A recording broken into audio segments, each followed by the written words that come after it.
All right, you hear me? Now I can hear you even better. How are you, man? Good, man. How are you? Where are you? I'm in Philly. I love Philly. So I got to ask you a question since you're a fellow Italian. Is it Hey. is it gravy or sauce? Um, it's sugo. Okay. Teach me. Talk to me. Come on. When I say sauce, they say, "What the hell are you talking about?" So it's sugo, and the funny thing is, ragu means bolognese sauce. So you say when you say ragu, it's like the meat sauce. But they don't know gravy. But for me, it's always sauce. It's always sauce. So, man, yeah, I'm in Italy now, man. I came over here to do a clinic and I never left. I've been here for like Really? 7 years, man. Holy cow. You been here? I've never been there. Now, you know what? I used I am to- like scared to travel across the ocean. Oh, man, you always make it. No matter how scary it is, you always make it. Well, that's fingers crossed. That's a good thing. The funny thing is, they can't turn around if there is a problem. That's the scary part. Yeah, right. There's only one way to go, and it's down. Yeah, that sucks, man. You know, I was with Riot a long time ago, touring. We're coming back from Japan, and the plane had to make an emergency landing in Alaska, and we were coming down in fucking ice water, and me and Mike DeMeo were losing it. Finally, we landed, and it was like emergency landing because there was something fucked up with the plane. I told those guys, I'm living in Alaska. I'm not getting on the next plane. So eventually, they gave me a bunch of Jack Daniels drinks, and I got back on the plane. So, so, so what? Like, how did you like? You go to Italy for a clinic, and you just end up staying there. Like, what was the deciding factor? I came. Actually, I moved over to Sweden Okay. to. I wanted to start my band Arc again for like the 20th time, and me and the guitar player Tor Orsby, we decided we're going to do it. And I moved over there. I was there for like a month, and we had another big fucking fight, and it ended up I had nowhere to stay. So a friend of mine said, he goes, John, man, come to Italy, do a couple of clinics, and stay at my house. So I went over to Italy and I stayed with this dude. And before I knew it, I was like getting booked and traveling around, doing the couch tour. And then I ended up getting an apartment and I met a girl, I got married. It just happened. I never left. It was Wow. weird. You know what? Too though, I'm guessing like it's probably like from a business standpoint and money making opportunity, it's actually better over there than being here in the States. It was. It was for years, man. Like I was pumping and getting a lot of recording work. I'm still getting recording work, thank God. But gigs have turned into like America now. You Really, know, they want cover bands, they want tribute bands. really. They tell you they're gonna pay this, and then you get like a third of what. No, you get like 3/4 of what you were promised. It's becoming like there now. So it's finally hitting here, but it was great for years, man. You know? Wow, that's bumming me out now. I Yeah, think yeah. it's It just was. I mean, it depends on where you go. Like metal was huge, and now it's kind of dying. And you know, I don't know.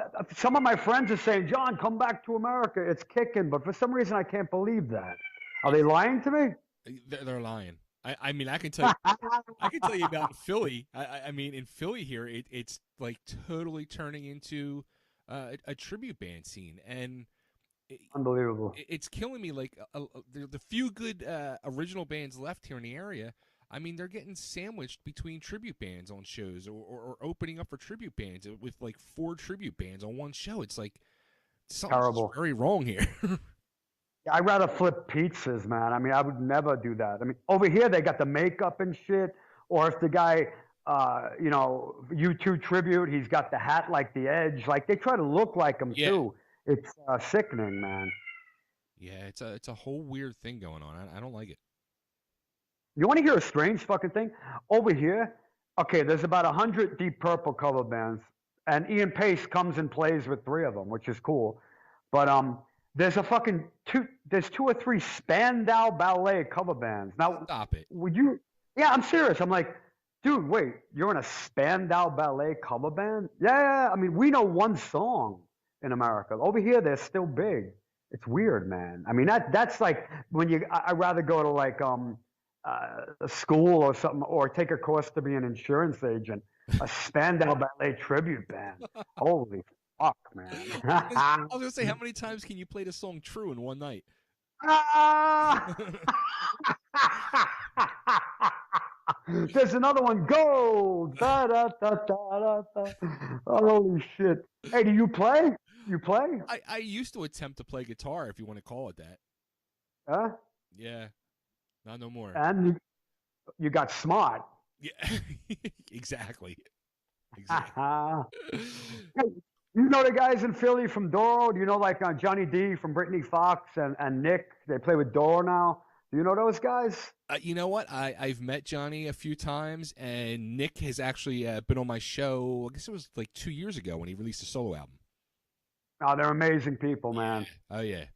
Yeah. I love them. Good stuff. That's awesome. No, well, how about here's another friend of mine that you actually played on his album that he just put out a few months ago. Tony Harnell, Starbreaker. Yeah, I didn't do the last album. I didn't do the last album. I did the first two albums, Okay. and the first one was brilliant. I loved it. And then the second one, the bass player was also the producer. So something happened where he didn't want to do it, or Tony didn't want him. So we got a different. I think Tony produced it. I didn't like the way it came out. And then the third album, it was kind of like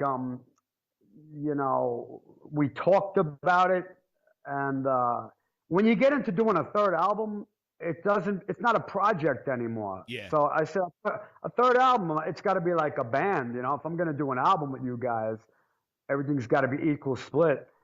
And then I saw a photograph of Tony and Magnus, and it said new Starbreaker coming out. So I said, okay, I guess I'm not. I guess they didn't want to be equal. Yeah, That's funny. yeah.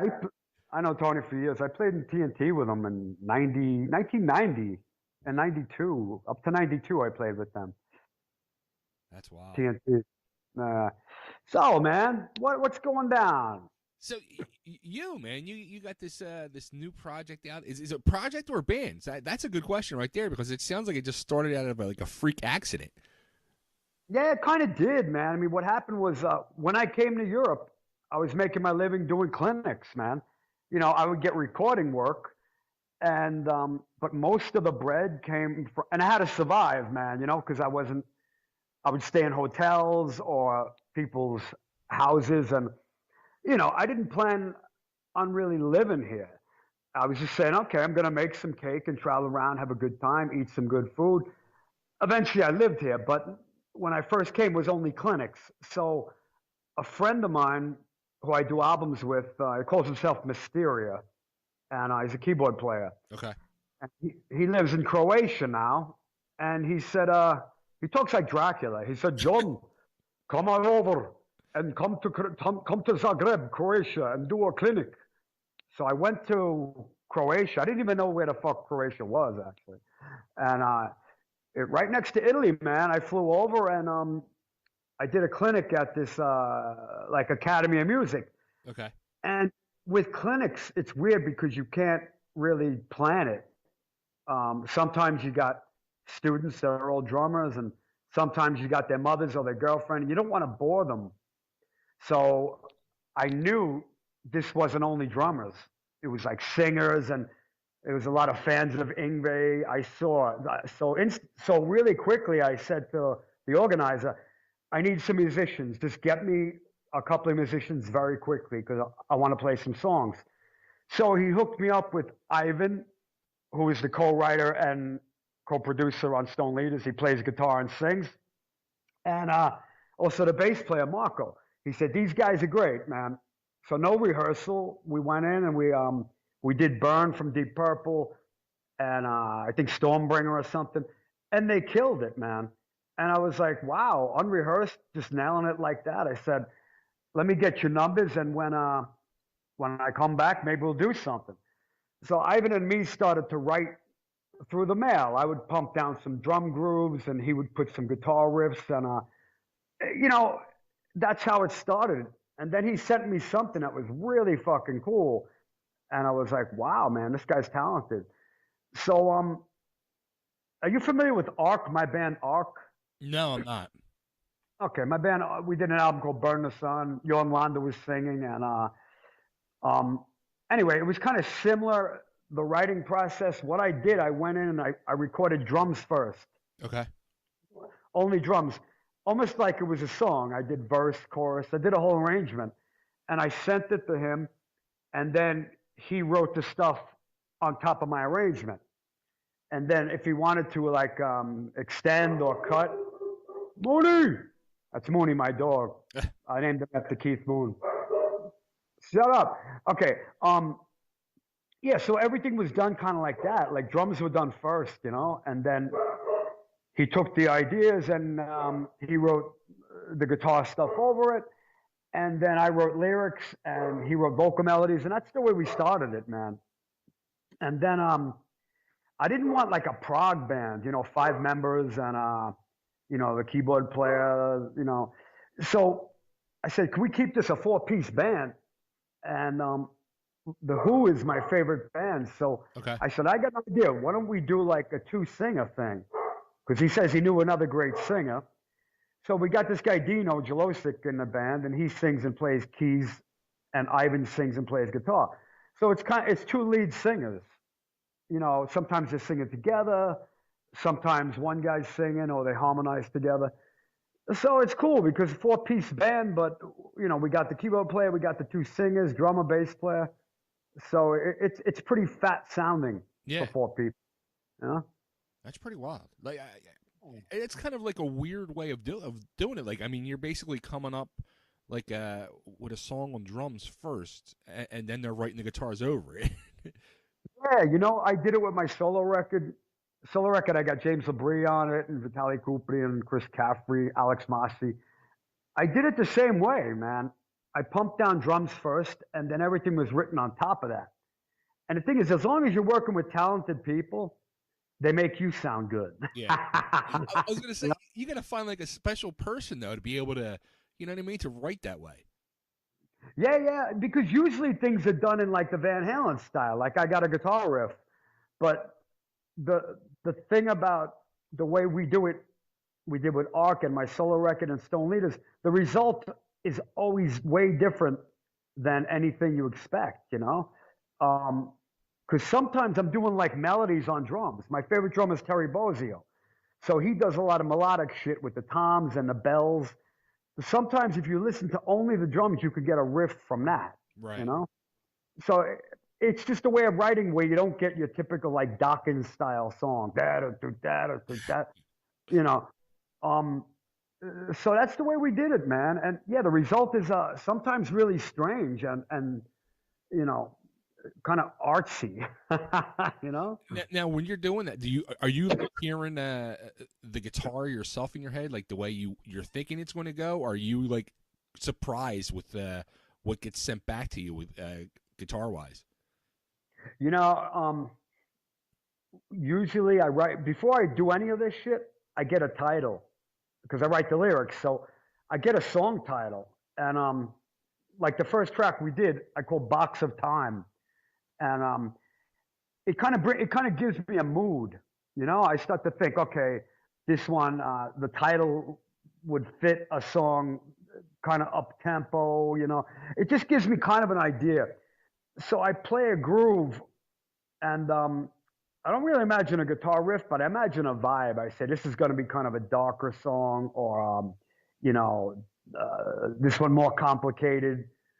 So you know, but I always think of arrangement. You know, I always think, okay, this is going to be a chorus, so I got to open it up here. Right. I can't play too busy, or this is a verse, so maybe I'm going to play more busy here. Or the chorus, I think, okay, I'm going to try to make it Pink Floydy, so I'll take the volume down and play on the ride cymbal.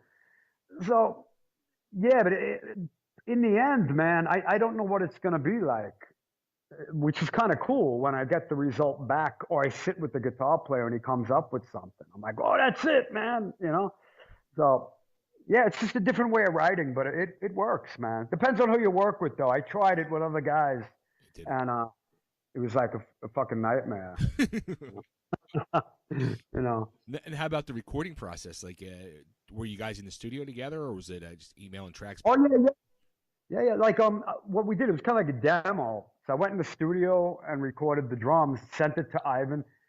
He recorded guitars, and then he came where I live over here in Italy. He came to visit, and he wrote the vocal melodies, and I did the lyrics. So then we both went back to Croatia, and we did the real thing. I recorded the drum tracks, and then I went back, and he recorded the guitars for real. Then I flew back, and I produced the vocal sessions, and then I came back, and he worked with Dino, the other singer, for the other half of the album. It took a couple of years, man. Actually, I mean, we didn't work on it every day, of course, but Yeah. to finally finish the thing, it took it was probably like a 2 year process, man, because it was, you know, just doing it here and there. But finally, we're done, and I think it's going to come out in America next month. Cool. Now, where did Yeah. the name Stone Leaders come from? Stone Leaders, when Ivan was here, he was looking through my lyric book, and I had a song called Stone Leaders, which was kind of about statues. You know, I'm like a big World War II and Civil War historian. Okay. You know, I'm obsessed with that shit. So just looking at like a statue of I don't know if it was Patton or General Grant. You know, he's still it's like a stone leader. You know, they made a statue over the guy. You know. And he said, "This is a cool band name." I said, "Really?" He said, "Yeah." And then I thought about it. I'm like, "Yeah, it is, man." So for the artwork on the cover, the only thing I ever did besides drums was artwork because my father's an artist, and Oh, cool. you know, I'm not really that good at all, but I can get ideas. And thank God for the computer, I can make them look good. I can't draw, but if you saw the cover of the album, it's like the Civil War soldier, and then there's like the two like the war angels. If you ever see like Arc de Triomphe, like the Arc of Triumph in France, they always have the troops being led into battle with some angel over their head, Right. like Joan of Arc type thing. So with this cover, I went to Gettysburg, Pennsylvania, a long time ago, and I went into antique shop, and I was checking out the old photos from like the 1800s, and so I got to plug you in. My phone's running out of juice. One second. Yeah, so one of these photos had a Civil War soldier with an alligator sitting on him. I said, that's the weirdest thing I've ever seen. He had an alligator like sitting on his lap. So I said, well, that's peace, huh? You got like man and beast together, And I said, wait, that's a cool idea for the cover. It's the Civil War soldier with the alligator, kind of symbolizing peace between man and beast. Right. And there's like these two skeleton, like angels of death, and they're speaking into the ears of the two war angels, and they're saying, you guys are not needed anymore because it's peaceful times. And that's why they have like the bummed out look on their face. They have nothing to do. They need a new gig. So long story short, I kind of did it in Photoshop, and that's the cover. That's cool. That's cool. Yeah. Now, is there going to be any live shows or? I don't know, man.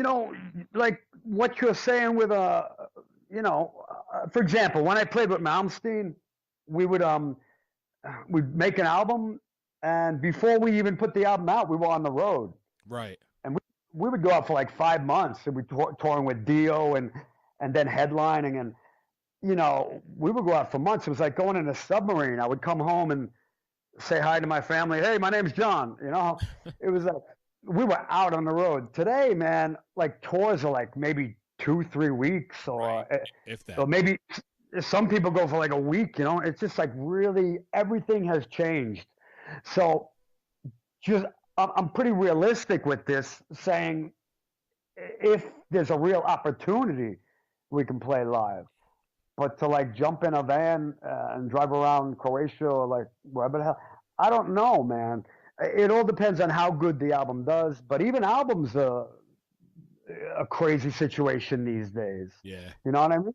Everything is completely changed. So it's not like the old days. So I can't really say if there's going to be live shows or not. I just have to see how this thing does, you know?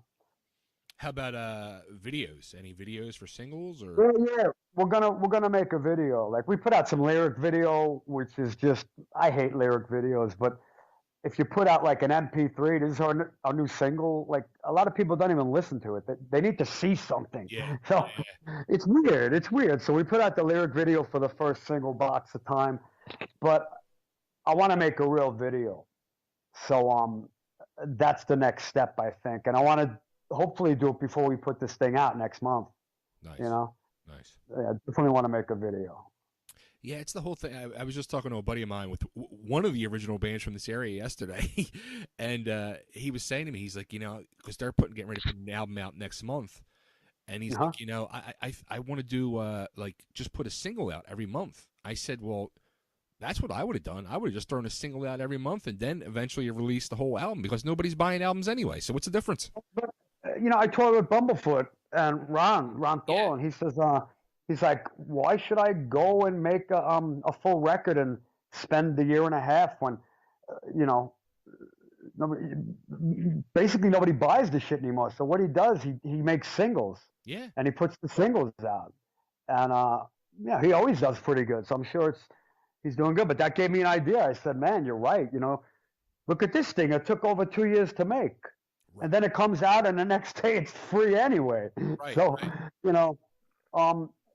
So I'm just realistic with the whole thing. Like, it used to be like you go on tour and the record label is with you and you got the booking agency, and it's completely different these days, man. So I really can't tell what's going to happen with it, things are good and bad.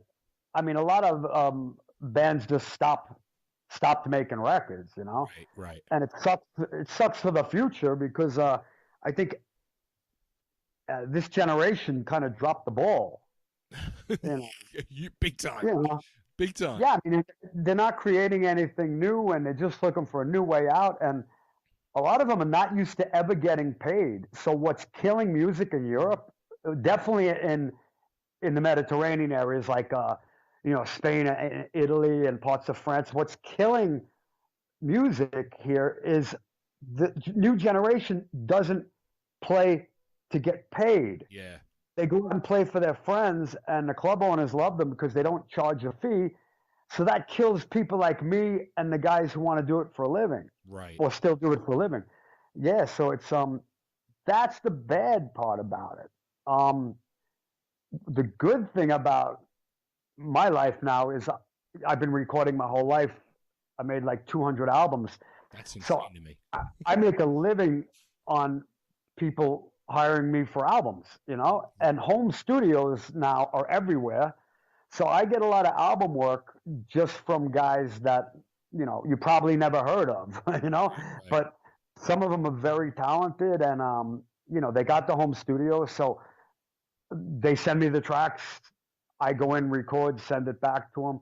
So like, thank God I got that because just to make a living at music these days is without that type of thing. Like, thank God I got a reputation as a recording artist because just to make a living out of it, it's sometimes if I wasn't doing this, it would be impossible, is what I'm trying to say. Yeah. I would have to join the Spandau Ballet cover band. Hey, it's true. It's true. Yeah. It's true. Good one, man. It's crazy to me too because so many musical artists I interview anymore, and it just comes up in the conversation that they got day gigs, like they're working day jobs. Unbelievable. Yeah, like I just talked with a band 2 weeks ago. Their new album just came out. They just got off an arena tour with Hailstorm, and they're doing a club tour now. And New Year's Day, they're called. Uh-huh. And the guitar player was telling me he works a day gig. I'm like, what? Like, how does this happen? And you'd be surprised. A lot of these dudes, like, a lot of these. My friend Alex Masti, he's a great guitar player. He's from Italy. He lives over in L.A. for like 30 years. And he's like, man, like I'm not gonna name names, but some of these famous fucking guys from like the hair days, like my generation, you know, they're working at like not Wendy's, but you know, they're working in restaurants Yeah. or you know, car dealerships, and it's you know, what are they gonna do?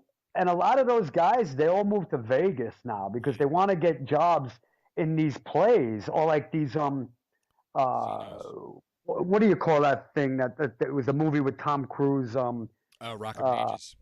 yeah, Rock of Ages, like they want to get those gigs so they could make some money and hopefully do their music in the afternoon or night, you know. Right. Um, that's the way it's become, you know. So I do a bit of everything. I got to do clinics, I got to teach a little bit, record, do some gigs. Like I'm going on tour next week with a band called Tomorrow's Eve from Germany, and we just put a new album out. And you know, it's a 2 week tour, so go do the gigs and come back. It's very honestly, man. When you talk to some of these dudes, like if you go to the Nam show and you say, "How you doing, man?" and they go, "I'm great, things are kicking," they're lying. Yeah, they're straight out lying because everybody these days is not struggling, but you really have to use your brain, man. You know, you got to use your brain and think of what am I going to do um, to bring in bread. And you know, if I'm not going to work in that Spandau Ballet cover band, you got to think about, you know, education. Like I teach or write books. I'm putting out a DVD. Like you got to kind of have all your bases covered, or you got to go get a day gig, man. You got to basically like brand yourself now and have all these different outlets to brand yourself to like you said, like books and DVDs and teaching and stuff like that. You got to do it all. You got my typing has become faster than my double paradiddle. But I hate it because when I get home, man, it's like, okay, of course, there's Facebook. I got 3 Facebook pages: the official, the one with my friends, and the one, you know, for business. And then I got to check emails, and then I got to do Instagram. And by the time you get home, it's like I say hi to my wife, I kiss my dog, I walk him, and then 3 hours, I'm like typing, typing, typing. Because if you don't do it and you don't have a manager, um, you know, you could lose work or you're not going to work. So I got to kind of, you got to be a secretary too, which really sucks Yeah. because I don't look good in the skirt. Oh, but secretary. Okay, anyway, yeah, you know, man, you got to have all the bases covered. You got to have all the bases covered, or you got to do the day gig. And I don't know anything else, to be honest with you. I'm like Fred Flintstone. I could do a little artwork, but you know, I've only played drums my life, man. So just reality, man, smacks people in the face. Absolutely. Absolutely. Yeah. Now, how about I got to ask you, and you brought him up. What was it like working with Yngwie? Uh, you know, man. Okay, my band Arc. You should check out. Arc was a great band. There's an album called Burn the Sun. You should check it out. But the first album, um, okay, this is funny because way before I got the Yngwie gig, a friend of mine, he worked for Guitar Player magazine. He said, Yngwie is looking for a drummer. Here's the information. Send them a video. I sent them a VHS, one of these big ass videos in the mail, and he called me and he said, the drumming's really great, and you know, you look good and blah blah blah, but can you twirl? I said, my sticks? He goes, yeah. Can you? I don't see any twirling and stuff. I said, no, it doesn't sound good. And it was like complete silence. It's like, brr, brr, brr. He goes, that's not funny. Oh. And I go, oh, okay. And then anyway, he goes, anyway, I got your video, I got your information, goodbye. I think I pissed him off with that. Years later, I got a call and I heard, is this John? I said, yeah. He goes, this is Yngwie Malmsteen. And I would have thought it was a joke, but I remember the voice, man. And I'm like, fuck, it's Yngwie. And he goes, I got a copy of your Arc record. And is it you drumming on it? And I said, yeah. And right away, he was like, can you fly down to Florida and record my album?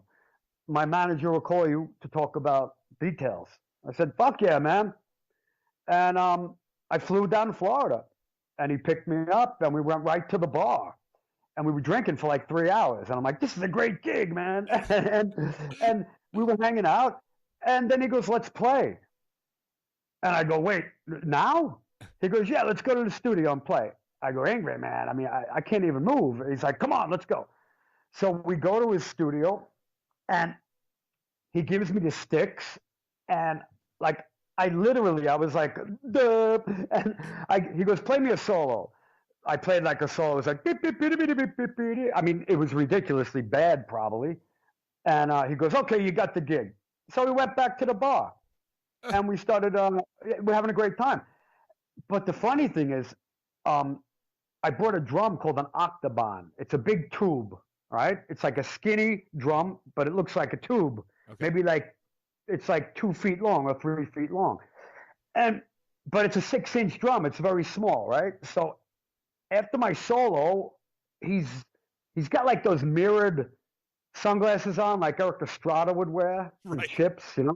So you can't see his eyes, and I don't know where he's looking. He looks like he's looking at me, but he's not. I'm seeing his head turn. He's looking at the drum, and he goes running across the floor, and he kicks the drum. Boom! I just met the guy like 3 hours before this, right? So he kicks my drum across the floor. I go, what the fuck are you doing? He goes, that drum's way too small to play on my album. I need big drums. And that was the introduction, man. And we sat in the studio rehearsing for about 3 weeks and writing. You know, pretty much he writes all the stuff. And, you know, but with drumming, he's like, for a drummer, it's kind of a dream because he goes, give me bigger fills, do longer fills, give me more double bass, play heavier here. So to a drummer, it's kind of a dream. Like in Japan, when we did the first tour, I told him, I said, Yngwie, man, he plays a little bit of drums, right? He rips off Cozy Powell. So he loves Cozy Powell. So I said, Yngwie, man, I saw Hetfield and Lars Ulrich do like a double drum solo. And he goes, really? So he actually hooked it up. In Japan, they wheeled him out during my drum solo, and we traded. We did like double drum solos together, man. The only bad thing is in the drum magazine the next month was a big picture of him and a tiny picture of me, you know. But no, I mean, listen, man, of course he's difficult in ways when you're not playing, you know. Yeah. You know, he's Yngwie, man. I mean, I respect Yngwie. I always did. Like, people make fun of him and that, but you know what? Nobody could play like Yngwie. It's him. That's true. And we had some problems, but he liked me, man. So he liked my drumming, and you know, I realized that I kind of knew how to treat him. You know, you can't. Here's his saying: "It's my way or the Yngwie." and whose name is on the bass drum head? And I would turn to the drums and go, Yamaha, and he would go, "That's not funny." But you know, I did almost 3 years with him, and big tours, and you know, we had some problems, but it wasn't really because of us. It was because of other people that were involved, you know. So to this day, I respect him, and you know, I love what we did live. The albums are another story. No matter how good you played, the mix was always destroyed, you know. Right. But I put it this way: people ask me the question all the time, but I worked with guys who are just as famous. I'm not going to say their names, but they are much, much, much more difficult to work with than Yngwie, man. Right. You know. I can imagine. But yeah, man, it was a trip. It was a trip. It's an experience. You know, those tours. It was rock and roll, man. It was real rock and roll. It was crazy. Did you ever ask him later on about the twirling stick comment? No, in fact, you know, I think about it to this day. I'm like, why didn't I ever talk about that, man? Because like he would have probably laughed about it, you know. We had a lot of time because rehearsals were 8 hours long, but we would not play. You know, it was like you get in there in the morning about you get in there about 2 o'clock in the afternoon, and you put your beer order in, he'd be like, okay, I'll take a 6-pack of Becks, I'll take a 6-pack of Heineken, and give me that new Bud Ice too.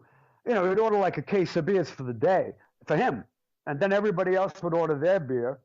And I can't DWI a drumming while intoxicated. I'm not a good drunk drummer, so I would have to just hang out the whole day, drinking maybe a couple of beers because you never know when he's going to say "Let's play." Right. Sometimes sometimes he would snap out of it and go, "What am I paying you guys for?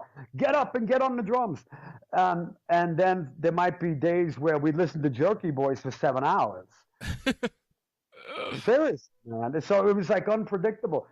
But he keeps you on the toes. I don't know if he planned it or not, but we wouldn't rehearse his songs maybe till the last 3 or 4 days before the tour. And he would go, learn the songs. I wrote the songs. I don't need to rehearse the songs. So you'd be on stage going, a 7 sign, how does that start? You know, so he really makes you work in that way. You have to like do a lot of self-studying. It could be planned. It's actually a brilliant plan. Right. You know, yeah, it's crazy times, man. Now how about one of my all-time favorite drummers that actually you studied under, Tommy Aldridge? Yeah, man. Oh, Aldridge was, you know, he's a Texan, so he's got that accent, and he's got these phrases like those Southern phrases where just hilarious, man.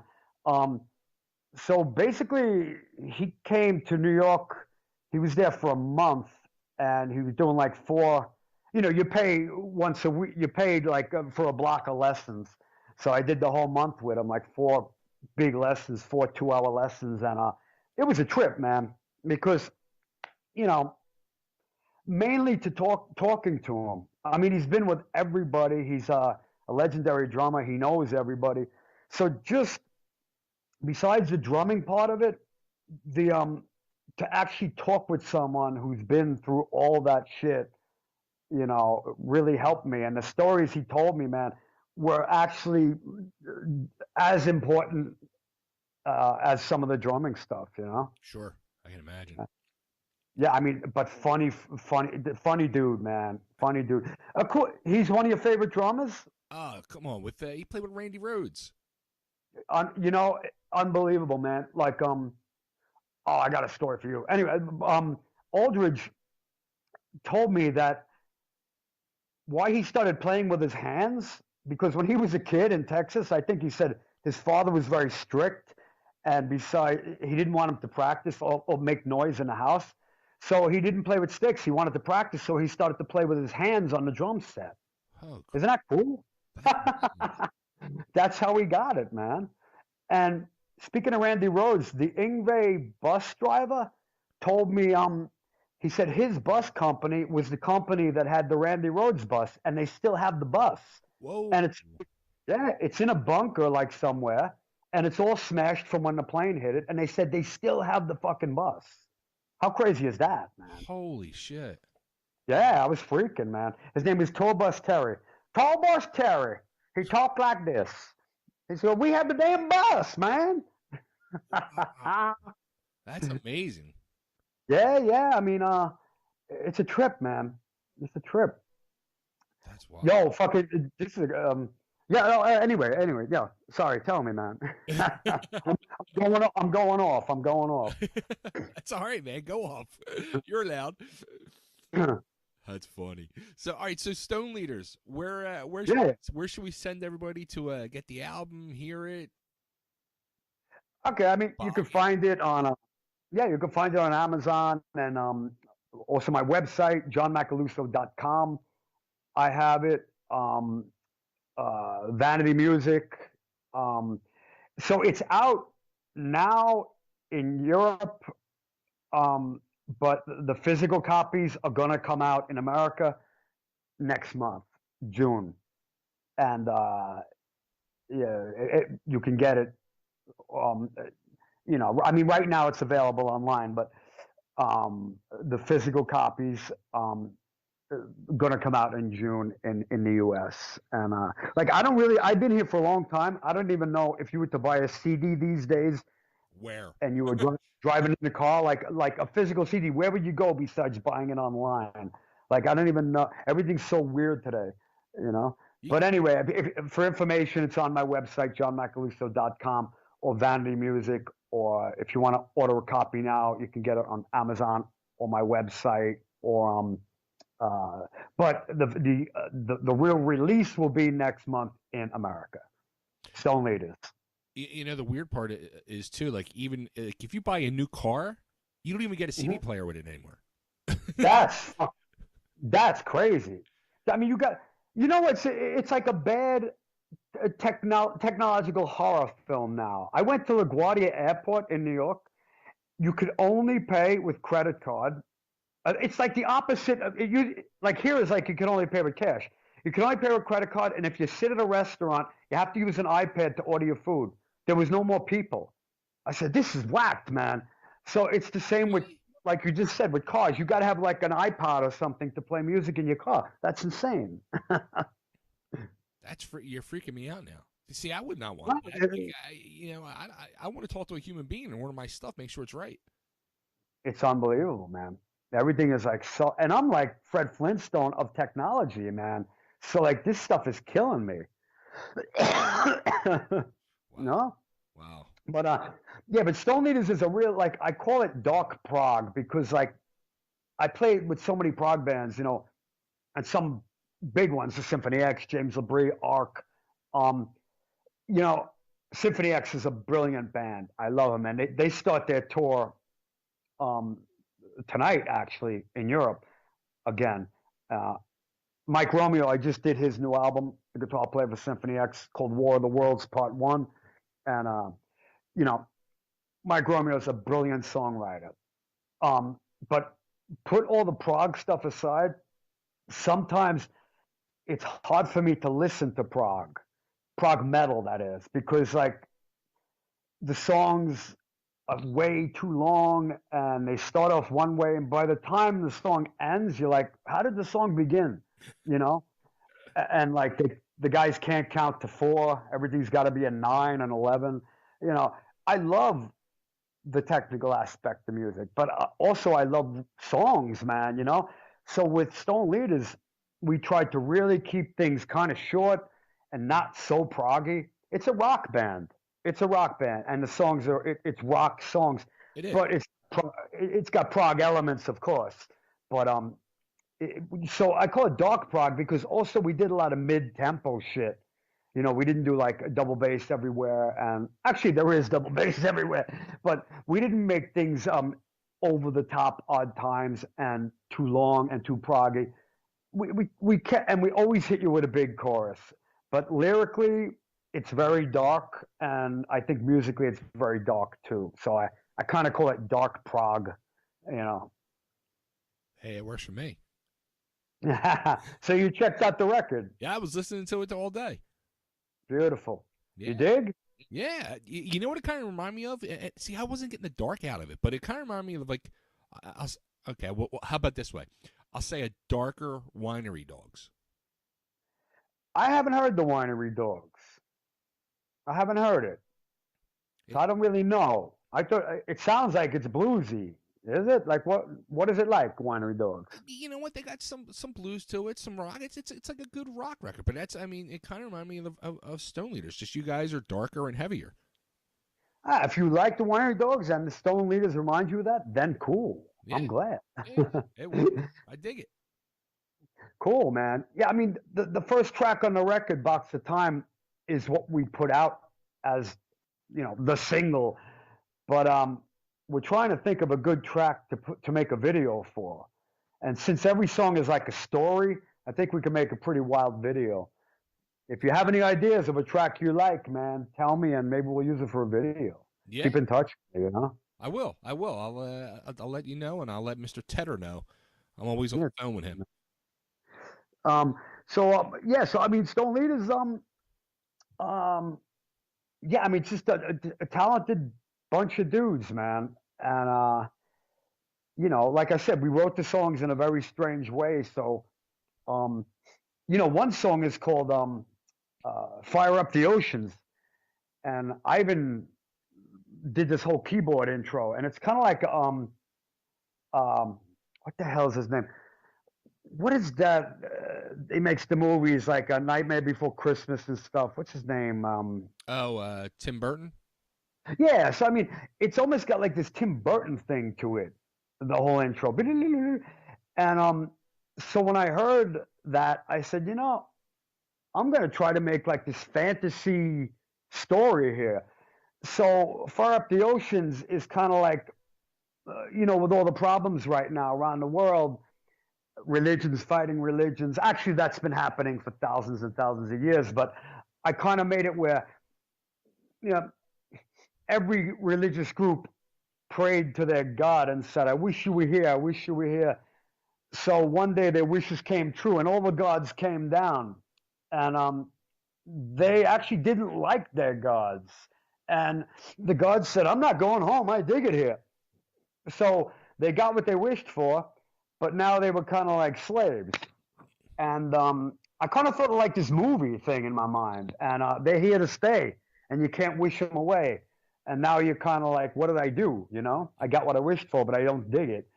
And you know, I had this kind of whole like movie thing in my head. So I think something like each song has some kind of strange story. Some of it's fantasy, some of it's built on reality. You know, like the song Ignited, I wrote for Randy Colvin, my friend, great bass player, played with me with Yngwie and Ark and MCM, and he passed away, I think, three and a half years ago. Wow. So I kind of, it's like a dedication to him, you know. Right. So each song lyrically has either a story or reality. Like the song "Box of Time" is about, you know, I always said only music and a smell can bring you back in time to the exact place. Or if you hear that song, you say, "Oh my God!" Like deja vu. I remember being back at that moment. Or you smell someone's perfume and you're like, oh, it reminds me of that person from school. So Box of Time is like you heard a song, or like I said, you smelt that perfume and it brought you back to that moment in time where you were trying to forget about. You know what I mean? So you put it in your box of time up in your mind, that you stored it away, but now the box opened up. You know what I mean? So that's deep. Yeah, so it's kind of like that thing, you know. I think that would make a cool video too, but we did that already, the lyric thing.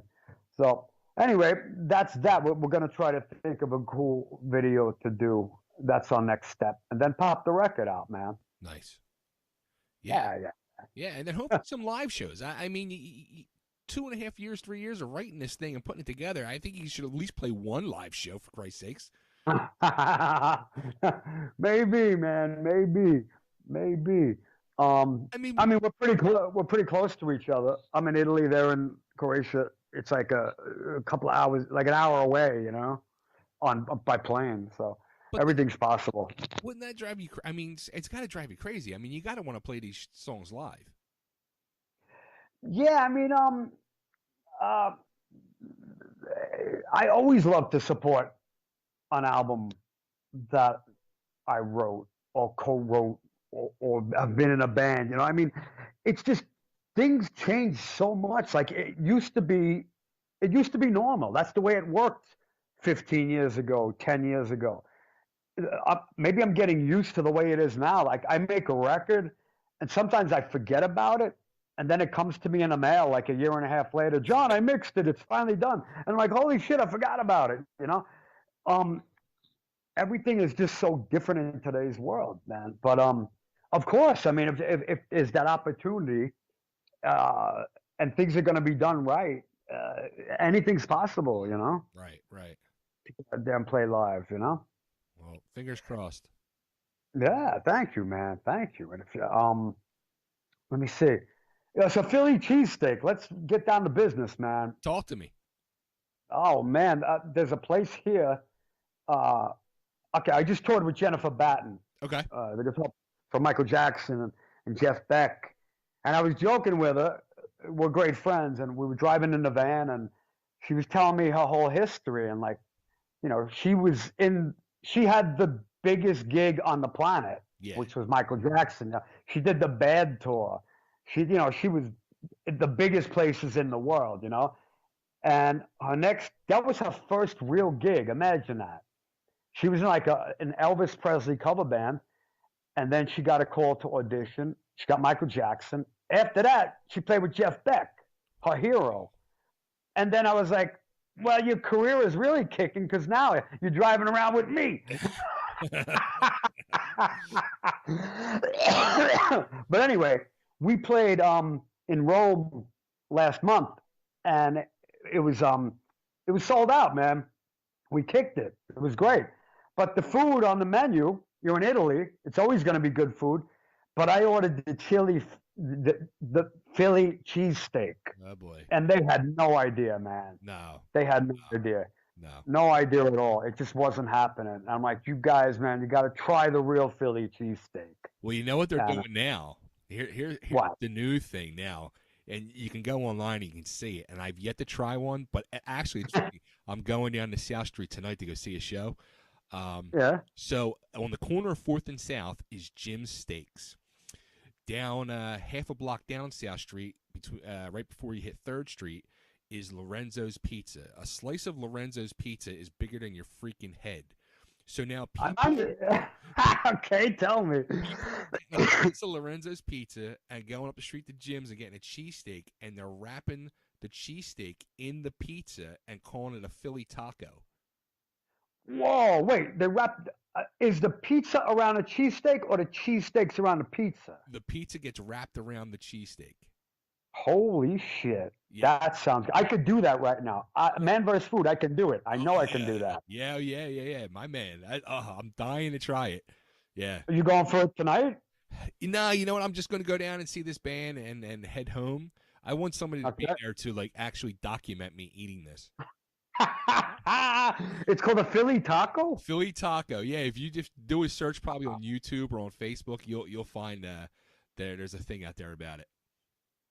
Yo, maybe I could maybe I could steal it and get it out here. There you go. Because did you know that when you say like a friend of mine was asking me, he goes, so how is the fettuccine Alfredo? I go, dude, they don't have that here. What it is, I looked up the history, and it's a dude named Alfredo moved to Chicago, and he took just regular Italian cream sauce, and he made it famous, fettuccine Alfredo. But they don't have it here. Or pepperoni pizza. Pepperoni is a pepper, like a big yellow or green pepper. Okay. When you say pepperoni, yeah, it's a vegetable, the pepperoni. What you get on the pizza here, that's called salami picante, pepperoni. Yeah. Wow. So, yeah, but this Philly cheese taco thing, man, that sounds badass. Yeah. It's like heaven. So who are you going to see, man? I'm going to see that band New Year's Day. Ah, okay. Yeah. Cool. They from Philly? No, they're actually from California. Okay. But yeah, their album came out 2 weeks ago, and I interviewed the guitar player a couple weeks ago. I interviewed the singer the other day, so I'm gonna go down and check them out tonight and head on home. What kind of shit what kind of stuff is it? It's like poppy industrial rock. Sounds interesting. Yeah. They're played a lot on Sirius XM Octane, like kind of like a newer rock metal type. You know, all that new rock metal is all like digital and electronic now. You know, I'm telling you, man, this is a big thing for me. I carry the torch of old school when it comes to playing. You know, metal now, you can it's kind of like a Madonna album. Yeah. Most of the things are programmed drums, or the guy plays it and they put it in line, they quantize it, and then they quantize the guitar, and the guitar is perfect on the drum. And that's not humans playing it anymore if you do that. And it's like it kills me because right away I can hear it's fake. And I can only get 2 listens out of a song if it's fake, unless it's a dance song. Right. Like why people are still into Zeppelin is because you're in the room with those guys at that moment. Yeah. That's beautiful, man. So like metal is, I'm so down on the way they're making metal these days, man. Yeah, I went to a show last year and I literally watched the guy as they were getting up on stage and they were getting situated, literally plugged his iPhone in and set up the programming on his iPhone. And I was just, Oh here we go. God, This is what it's come to. unbelievable. Yeah. It's unbelievable. Yeah. But this is crazy. Like I had this dude, like I told you, I make a lot of albums, and most of the time I never meet the people. That's good and bad. But you know, a guy called me from, I don't know, Germany or somewhere in Scandinavia. I forgot, and he says, yeah, we want you to record the drums, and we want to know your price. And he goes, don't worry, we will quantize, we will do all that. So that's covered. We will take care of that. And I said, what do you mean? You're not touching my drums once I record them. And he goes, no, but it's the European standard of metal. I said, dude, I'm a New Yorker. You're not touching my drum tracks.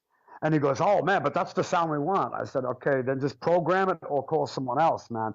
Because you know uh, okay, if I'm going to play with Lady Gaga, it's a different story making her record. It's expected it's going to be programmed or put in line to be absolutely perfect. Right. But if you're going to call me, why the hell would you call me if you're going to fake it? You know what I mean? Yeah, it makes no sense. So yeah, man. So I don't know, a lot of the metal. I'm not complaining, but I am. They have good songs, but I miss the players, man. I miss the rock star. I hear you. I hear you.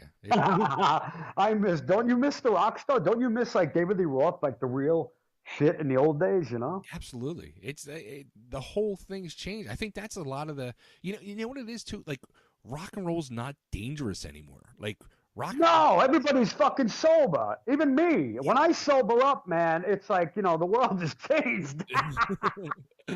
No, but it's crazy. You're true. It's not, the danger is gone. It's like a bunch of kids. Like these kids, they call me and they go, "Okay, the session's at 9 in the morning tomorrow. We're not going to start that late." I'm like, "Wait, you want me to be there at 9?" I mean, it's like a different generation. Yeah. Like we'd be going to bed at 9 in the morning. Right. You're right, man. The danger's taken out. That's so fucking true. Yeah, I mean, that was the whole appeal to rock and roll for forever. It was the danger, the sex, drugs, and rock and roll part, and it's just not there anymore. It's gone, man. It's like Friday night video game wars, these kids. Yeah, they'd rather be, home playing their video games on a Friday night than going out to a rock show. Yeah, instead of the girl, they're after like Laura Croft. I'm like, dude, it's not real. He's like, it is in my room. It really unbelievable. It's funny. Like, I got two daughters. One's 21 and the other one's 15, and they're both total video gamer girls, and that's like really? all I care about is video games. And I take them to video game conventions, and I walk around these conventions, and I just like kind of shake my head and laugh, and I say to them, I'm like, these people are so frightening. Because you can see, like, they don't, like a lot of them, like, they're not showered. You can tell, like, they're wrapped up in their house for probably weeks on end playing these freaking video games, and the world just shuts down. It's so scary. It's like a Prague rock convention. You get the same people at the Prague conventions. It's like, it's like they got the Star Wars Pez dispenser, like the Star Trek people are kind of like Prague people and video people. Right. They're all connected, man. It's a conspiracy, brother. Oh man! Everybody just needs to eat a Philly taco, have a couple beers, and rock out. That's it. But man, you said something brilliant. I'm going to use it. The danger has been taken out of rock and roll. That's so true. That's what's missing, man. It is. It's like they watched it on TV or YouTube, but it's like going to the Museum of Natural History and seeing a dinosaur bones and goes, "Wow, that was real at one point." Like these guys are watching Motley Crue documentary. By the way, I saw the Dirt movie and it's brilliant. Have you seen it, Motley Crue? Here you go. Funny story. So the day it came out, I couldn't wait to watch it, and I wanted my daughter to watch it with me. Because I mean, I take him to concerts. I'm trying to like pass that rock and roll torch to them and teach them rock and roll. And so we sit down, and that opening scene where they're at the party man. and the girl starts squirting.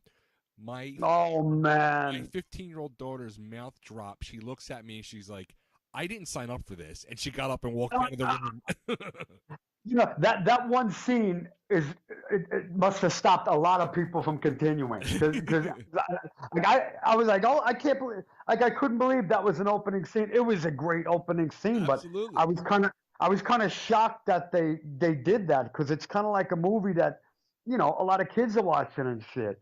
But it's Motley Crue, man. Yeah, exactly. That's the whole danger of rock and roll right there. Yeah, but I mean, so like, you're right, because like a lot of these students of mine, like the kids, they're kind of looking at it as like, wow, that must have been crazy times. But I don't know when the cutoff point was when people stopped doing this shit. You know, I don't know. Like now they're just saying, wow, that was crazy times, and where are the people who? What, you know what they did? They had to get day jobs. Yeah. You know what? But when the grunge scene came in, it kind of killed it, because everybody just got so depressed in the music. Yeah. It wasn't exciting. It wasn't about the party or the good times anymore. It was about just depression and darkness. You know, I was there, and I remember it like it was yesterday. I remember I was with TNT, and I'm with TNT, and we're on Atlantic Records, and we took photos like that week, and we sent them to the record company. And I had like that Indian thing around my neck, like, you know, like the Indian choker thing. Right. And I had snakeskin boots. I was wearing a vest with no shirt on, like completely, you know, 80s, early 90s, long ass hair. I look at the pictures now, it's like, holy shit. But I remember we sent them to the record company, and it was Christmas time. And after Christmas, we went into the record company's office, and Nirvana Teen Spirit hit that year. It was 1990. So I knew, watching that video, I said, this is so huge, and he's got his grandmother's sweater on. I go, something's going to change. We go into the record company's office. They were all dressed like fucking Nirvana. Like, but before Christmas, they were dressed like us. Yeah. You know? Yeah. And then I remember the A&R guy saying, you got to get rid of those cowboy boots, man. I was like, what happened to you since last week? Well, you get amnesia? Yeah. But it changed that quickly. And then it became uncool to play guitar. Like, if you were really good, it was like, oh, man, this guy practices too much. It was like, and people started to try to play bad. It was fucked up, man, but it killed it for like 10 years. See, that's when I was able to shine, because I sucked so bad. And that's when I was able to play, because I was able to play grunge in my punk rock grunge band called the Dead Gerber Babies. And Dead Gerber Babies, amazing. I got away with it because it was just slop grunge rock, you know, and it worked. Amazing. Yo, that's the best comment. You had to kill a great comment tonight, but that's when I was able to shine. Is brilliant, man. Yeah, I mean, you went from like Randy Rhoads on the cover of Guitar Magazine to Papa Roach, you know, shit like that. I'm not saying anything bad about those guys, but I just remember looking at these covers going, wait a minute, you know, what happened to like Malmsteen on the cover, or, you know, it became like uncool to be good, man. Yeah.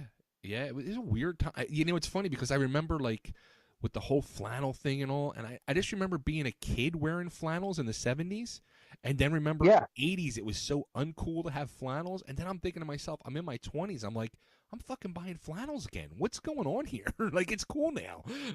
It was unbelievable because, like, talking about TNT, it was like the band Trickster came out that year, and all these, like, it was like Mad About Plaid. Yep. They all had the fucking flannel with the cut off sleeves. Yep. And I actually went and got one, and I thought it was cool, like green flannel. And me too. It was like brainwashed. I got brainwashed into thinking it was cool, not from Trickster, but you know, everybody started to change the style. It was weird, man, and it happened like overnight. Yeah. Overnight, man. Crazy. It was. Yeah, but I mean, so we miss rock stars. We miss that fucking thing, man. And the danger is definitely gone now. Yeah, it's a whole. Yeah, I mean, between that and uh, the world of social media and all, because as great and convenient it is for social media, where a normal everyday fan can like reach out to their musical idols or whatever, and possibly get that big retweet from them or a response on social media. Like, come on, if that would have happened to us in the '80s, we would have shit ourselves. Like, if it Yeah, it's not right. yeah, It's not good. It's not right because like I shouldn't be able to talk to Eddie Van Halen. exactly. I should not be. I should not. And that I email him and he writes me back. That's what killed it. Yeah, That's what's killing him. And I put a post the other day. I can do like the greatest drum video, and I'll get like 5 people going. That's great. I'm exaggerating, but then I could write something stupid like last night. I was Italy just got Baywatch, by the way. So 25 years. my wife broke the remote control for the television. So I'm laying in bed and I got my dog on my feet and my cat on my chest and the other cat laying next to me. I said, "This is a beautiful moment," but unfortunately, I have to get out of bed to change the channel because the remote control is broken. And Baywatch came on, and I'm like, I cannot fucking watch this, man. And I had to sit through the whole episode, but it was like a Baywatch marathon. And I was freaking out because I didn't want to get up. So anyway, I put a post on it on Facebook, and it's like 200 people commenting, blah, blah, blah, blah, blah, blah. And I could do this great fucking drum video, and I get like 5 people commenting. So what I'm trying to say is, it's social media has become a way to judge people's popularity. Yeah, And they forget about your whole history. They forget about your past. They start to say, he's not that famous. He only has 100 likes. Or he's only got 25 views. So it must be horrible.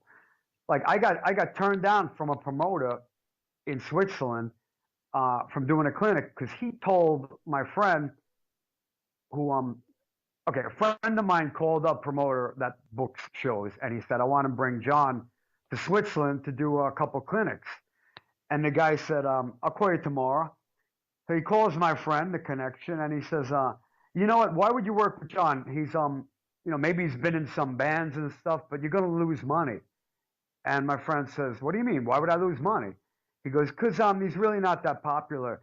He's only got 6,000 views on this video, and he's only got this amount of likes. And my friend called me and said he doesn't want to book you because the amount of views and likes. And I said, I can't believe this, man. So I booked it with another guy, and it sold out. I had like fucking over 100 people at a fucking drum clinic. nice. These days, that's a lot of people. Yeah, absolutely. And who was there? The fucking guy that didn't hire me. And afterwards, my friend introduced us, and I didn't say, hey, you're the guy, but he asked me for my phone number. And I gave him the wrong number, of course. And I'm like, I felt like saying, what are you doing here, idiot? I thought I wasn't that popular, But what I'm trying to say is, the new generation doesn't get out anymore. Nah. They don't meet people in clubs, and it's about how many likes and how many views. And there's people who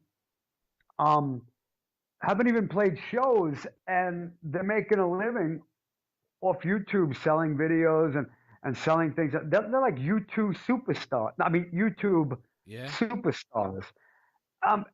I can't say if it's good or bad, but to me, it's just really weird, man. Weird. It's totally weird. Yeah, and they're making big bucks off of this stuff.